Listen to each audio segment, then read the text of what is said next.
bütün pensiya və müavinətlər.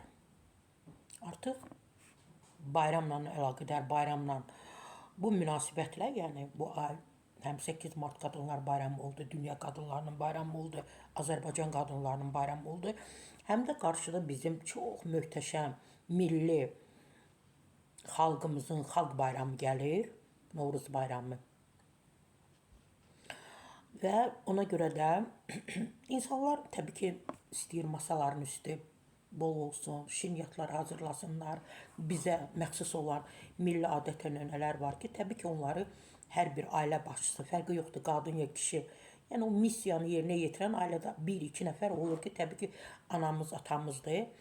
Ona görə də onların büdcəsində, cüzdanında, çantasında mütləq pul lazımdır. Bunu da nəzərə alıblar. Ən çox da var əlilliklə bağlı, müavinətlər alan, yaşla bağlı,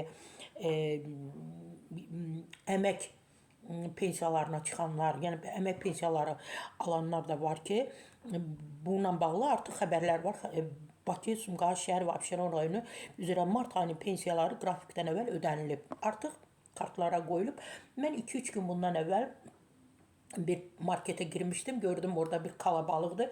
Hamı pensiyasını alır, müavinətini alır. Yəni onun artıq kartına oturulub.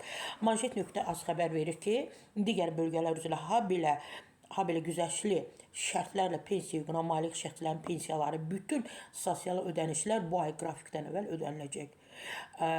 Yenə də deyirəm, buna səbəb bayramdır, qarşıda gələn bayramdır və hansı ki 26 ilə 28, 25 yaşla bağlı olanlar var. Müəyyən səbəblərlə onlar da 20-sinə 28 arasında pensiya alacaq, müavinət alacaq. Onlar da ayın 17-sinə qədər onların da kartlarına, şəxsi bank kartlarına ödəniş olunacaq.